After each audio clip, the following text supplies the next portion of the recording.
একটি মেয়ে, সে যখন ছোট ছিল তখন সে স্কুলের পরীক্ষা দিয়ে বেরোনোর পর দেখতো তার বাবা গেটের সামনে দাঁড়িয়ে আছে। বাবা তখন তার দিকে তাকিয়ে জিজ্ঞেস করতো, কিরে কেমন পরীক্ষা হলো? তখন মেয়েটা বলতো, বাবা আমি যা পেরেছি, যেটুকু পেরেছি তাই আমি লিখে এসেছি। মেয়েটার মা এদিকে বাড়ি আসার পর খাতা বেরোনোর দিন তোর অমুক বন্ধু কত নম্বর পেয়েছে, তমুক বান্ধবী কত নম্বর পেয়েছে, এসব জিজ্ঞেস করতো। কিন্তু মেয়েটা শুধু বলতো, দেখো মা, ওদের খোঁজ খবরে আমার কি দরকার, আমি আমার যে ভুলগুলো হয়েছিল সেগুলো আমি শুধরাবার চেষ্টার দিকে মনোনিবেশ করেছিলাম, ওদের তো আর জিজ্ঞেস করিনি যে ওরা কত নম্বর পেয়েছে। এমনি করে মেয়েটি ক্লাসের পর ক্লাস পরীক্ষা দিয়ে চলেছে। পরীক্ষা কেমন দিয়েছিস রে, এর উত্তরে মেয়েটির জবাব ওই একই ছিল। স্কুল জীবনের শেষ রেজাল্টের দিন ক্লাসের সেরা ছাত্রছাত্রীদের র্যাঙ্কিং অনুযায়ী নাম ঘোষণা করা হচ্ছে।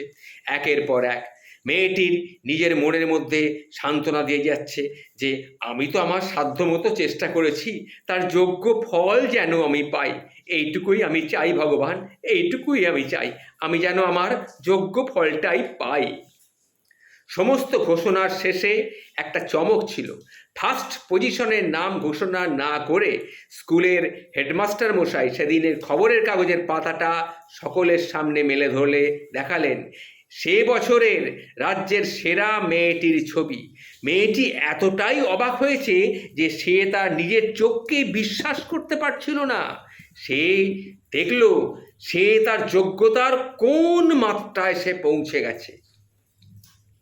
তখন সে নিজের মনকে বলেছিল, হ্যাঁ আমি দৌড়চ্ছি, আমি একটা লক্ষ্য নিয়ে কিন্তু দৌড়চ্ছি। আমার পাশের মানুষটা আস্তে দৌড়চ্ছে কি জোরে দৌড়চ্ছে, আমার পাশের মানুষটা কোন ব্র্যান্ডের জুতো পরে দৌড়চ্ছে, সে তার আশেপাশের লোকেদের কি বলতে বলতে দৌড়চ্ছে, এসব দিকে আমি কখনো নজর দিইনি। আমি আমার নিজের কাজটা করে চলেছি, কারণ ওই দিকে নজর দিতে গেলে তো আমার নিজের দৌড়ানোর বেগটা ক্রমশ কমে যাবে।